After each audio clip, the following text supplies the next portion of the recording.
Hello students, आज जो अपन topic ले रहे हैं यह है फाइनेंशियल स्टेटमेंट्स का with adjustment topic. Normally students को ये टॉपिक बहुत टफ लगता है, लेकिन अगर इन एडजस्टमेंट्स को हम कॉन्सेप्चुअली समझें और हम देखें कि जनरल एंट्रीज का यूज करते हुए कैसे हम इन एडजस्टमेंट्स को अच्छे से समझ सकते हैं, तो वो एक्सपेरिमेंट में जो है इसमें करूंगा। आप बहुत ध्यान से इस टॉपिक को समझिए कि क्या चीज है, किस तरीके से होगी।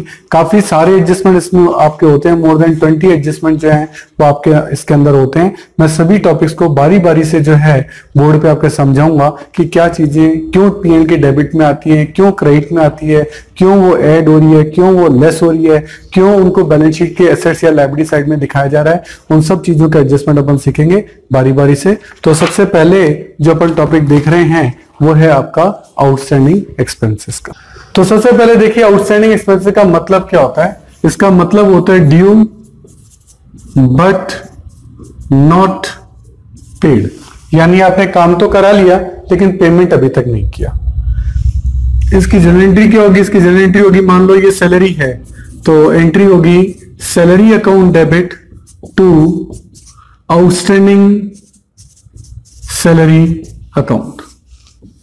सर इस एंट्री को थोड़ा सा जस्टिफाई करें। देखें, सैलरी को हमने डेबिट क्यों किया? क्योंकि ये हमारा एक्सपेंस है। और आउटस्टैंडिंग सैलरी को क्रेडिट हमने क्यों किया? क्योंकि ये हमारी लायबिलिटी है। इसको इस तरीके से ही आप समझें कि यहाँ पे डेबिट और क्रेडिट क्यों हो रहा है, क्योंकि इसी से ये आपका ट्रेडिंग एंड पीएनएल में आपको इसको पुट करने में आसानी रहेगी। ठीक है, तो अपन यहाँ एक ट्रेडिंग पीएनएल और बैलेंस शीट बना लेते हैं जो कि अपने थ्रू आउट द टॉपिक काम आएगा। ये आपका ट्रेडिंग अकाउंट है, ये आपका एक तरीके से पीएनएल अकाउंट है और ये आपका बैलेंस शीट है।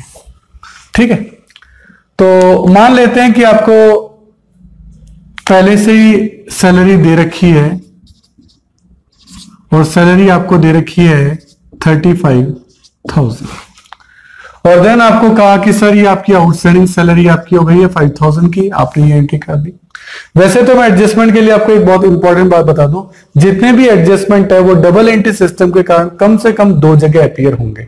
वापस बोल रहा हूं, जितने भी एडजस्टमेंट है वो डबल एंट्री सिस्टम के कारण कम से कम दो जगह अपीयर होंगे। कैसे होंगे वो हम देखते हैं। देखो, सैलरी आपकी डेबिट हुई, टी शेप से इसको कोरिलेट करिए। डेबिट जो एक्सपेंसेस की बात अपन कर रहे हैं, सैलरी आपकी डेबिट हुई है और एक्सपेंस डेबिट करने से बढ़ते हैं, तो इसीलिए आउटस्टैंडिंग सैलरी 5,000 यहां ऐड होगी और टोटल कितनी आएगी 40,000।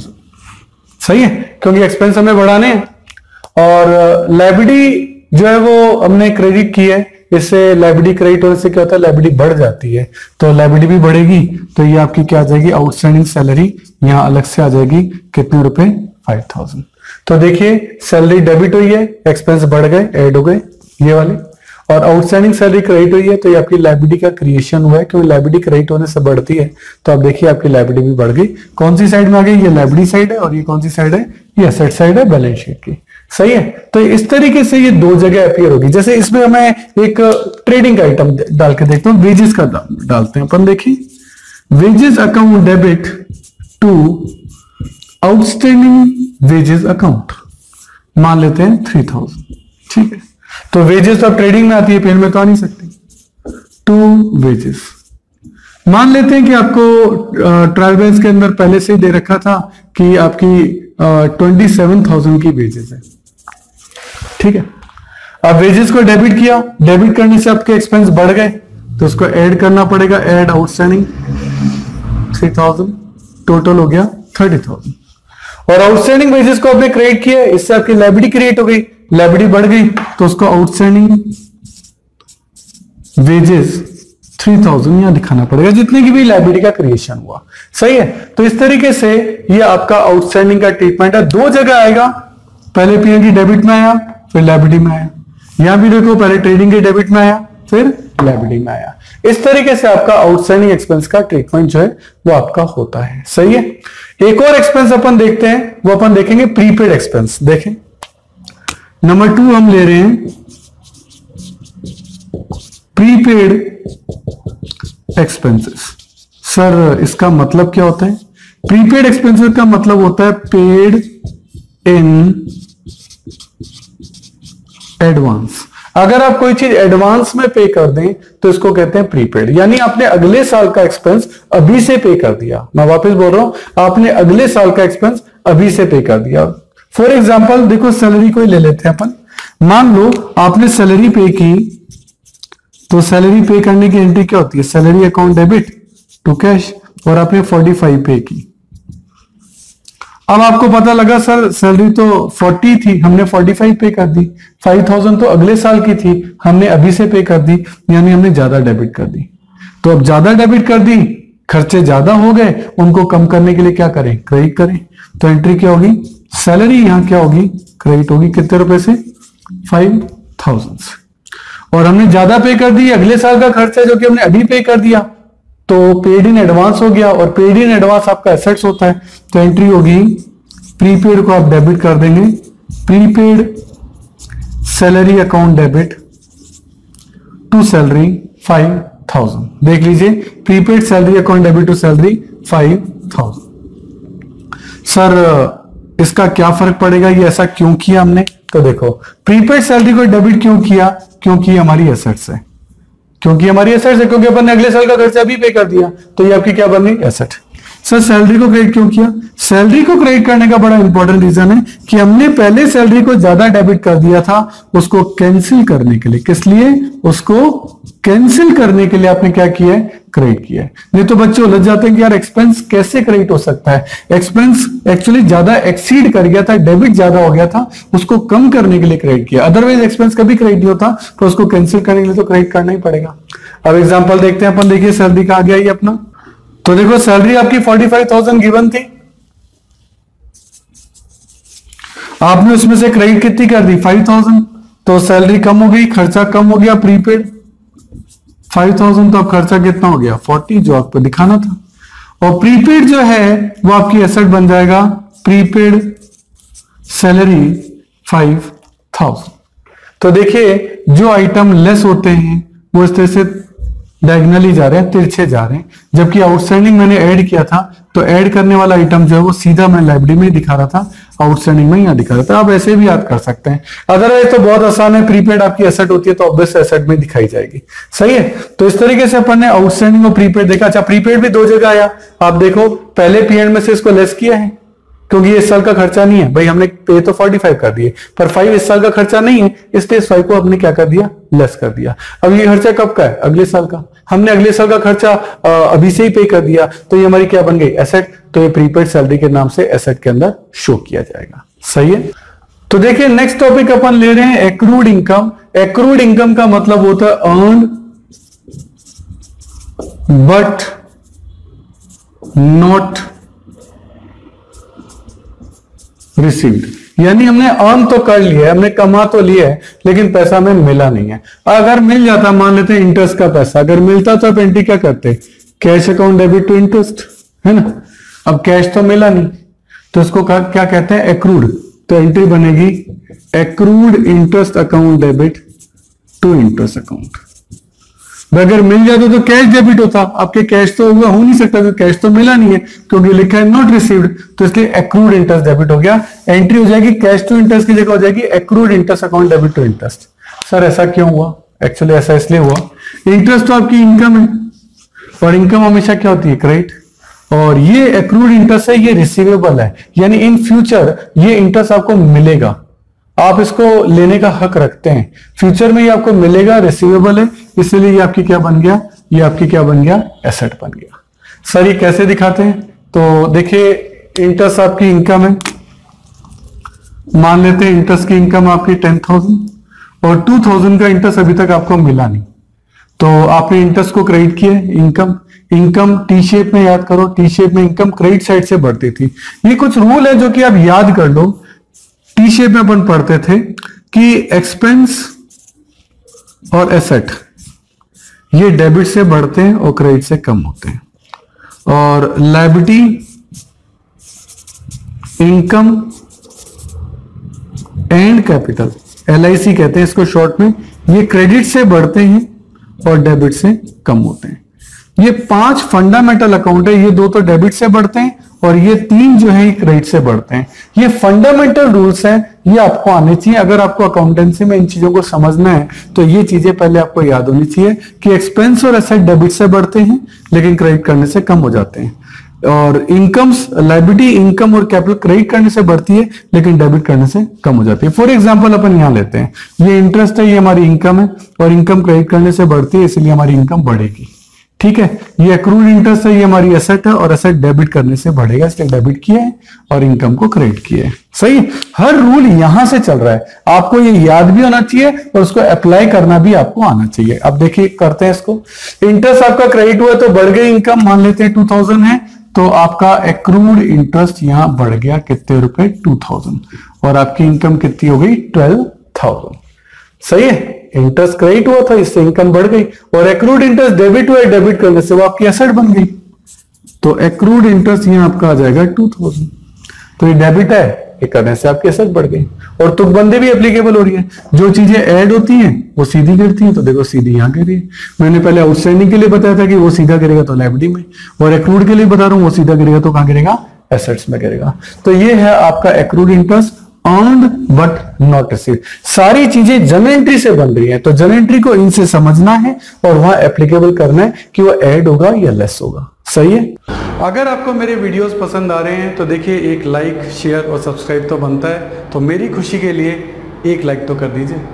देखिए आपका टाइम बड़ा कीमती है, तो यदि नोट्स लिखने में आप अपना टाइम बचाना चाहते हैं और वर्कशीट भी गेट करना चाहते हैं तो इन सभी की पीडीएफ का लिंक नीचे डिस्क्रिप्शन में गिवन है, आप वहां जाके देख सकते हैं। तो देखिए नेक्स्ट टॉपिक अपन ले रहे हैं अनअर्न्ड इनकम का। अनअर्न्ड इनकम का मतलब होता है रिसीव्ड इन एडवांस, यानी काम अभी किए ही नहीं है और पैसे जो है वो पहले ही मिल रहे हैं, इसीलिए इसको बोलते हैं रिसीव्ड इन एडवांस।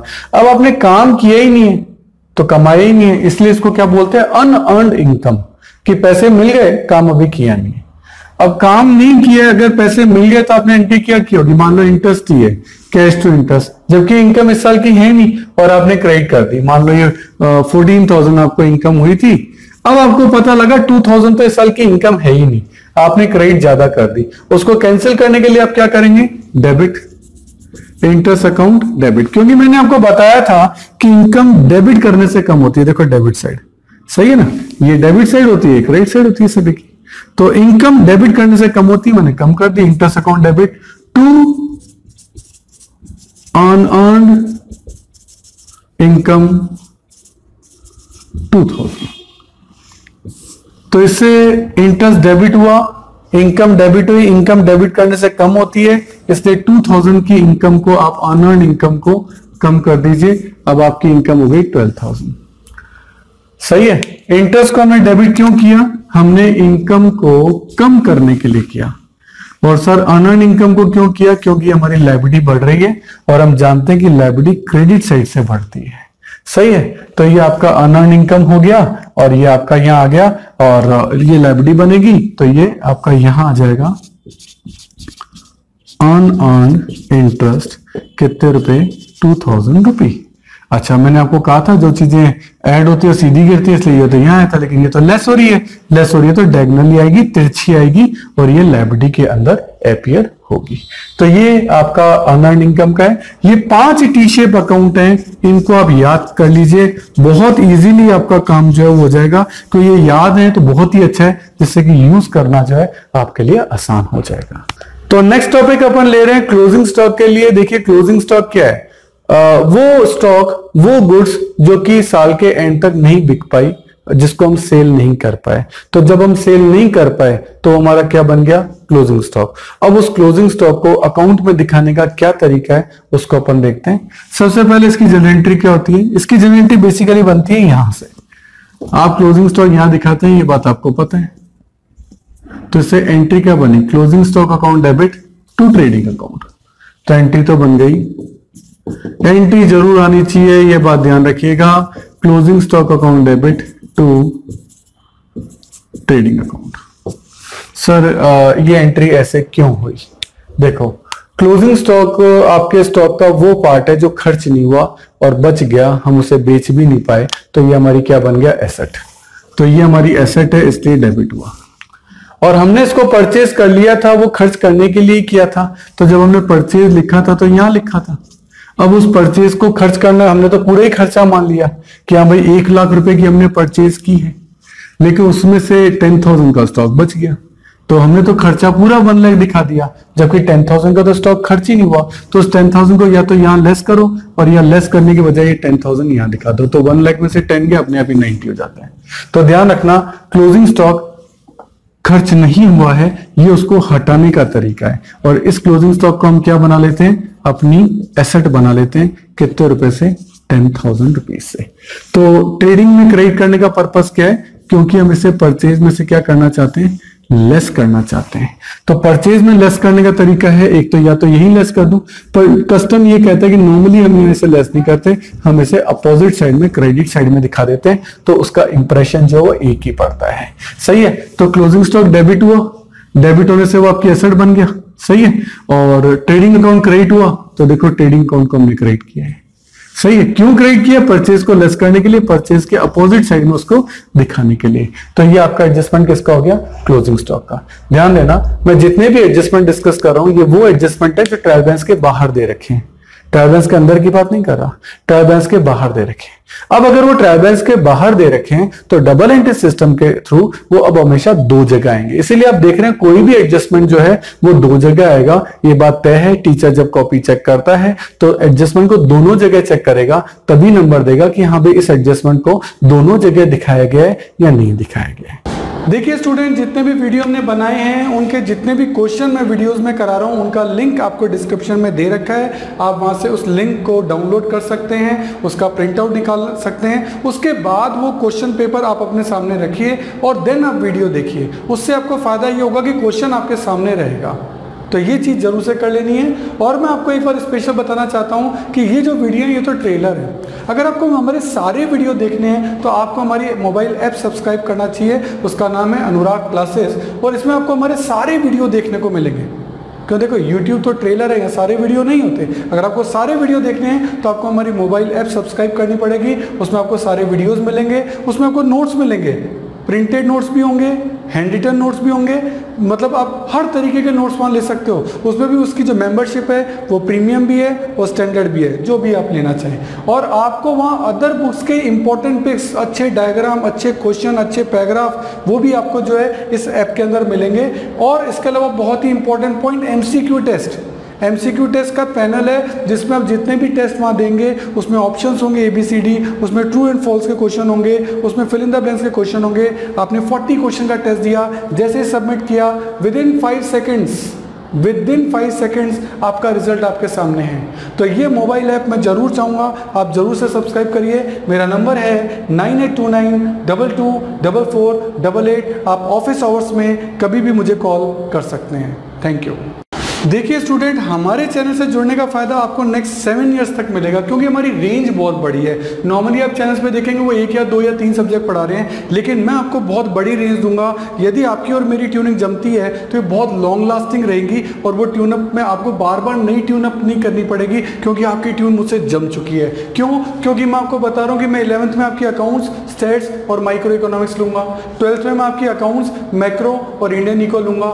BCom के अंदर मैं आपकी corporate accounting, advance accounting, costing, financial management, budgeting, income tax etcetera, जो भी आपके जिस भी नाम से ग्रेजुएशन के अंदर ये कोर्स होंगे, इन सब के वीडियो हमने ऑलरेडी बना रखे हैं। मोबाइल ऐप आपकी बना रखी है, तो आपको बहुत सारी फैसिलिटीज हम देने जा रहे हैं। इसके अलावा CA, CS और CMA के फाउंडेशन और इंटर कोर्सेज में जितने भी प्रैक्टिकल हैं या इकोनॉमिक्स से रिलेटेड टॉपिक हैं, उन सब के वीडियो आपके तैयार मिलेंगे। पूरा स्टडी मटेरियल, पूरा नोट, सब चीज़ A to Z आपको रेडी मिलेगी। और इसके अलावा मास्टर्स अगर आप कर रहे हैं उसमें भी QT है या मैनेजरियल इकोनॉमिक्स है, डायरेक्ट टैक्स है। QT का मतलब क्वांटिटेटिव टेक्निक्स, डायरेक्ट टैक्स है, इनडायरेक्ट टैक्स है, एडवांस टैक्स है, यानी पूरी कंप्लीट प्रैक्टिकल जितने भी न्यूमेरिकल सब्जेक्ट होते हैं सब आपको हमारे चैनल पे और हमारे मोबाइल ऐप पे मिलेंगे, जो कि आपको नॉर्मली बाकी चैनल्स पे नहीं मिलते हैं। हर साल आपको नए चैनल्स पे शिफ्ट होना पड़ता है, और यहाँ आपको एक ही चैनल पे कंप्लीट सॉल्यूशन मिलेगा।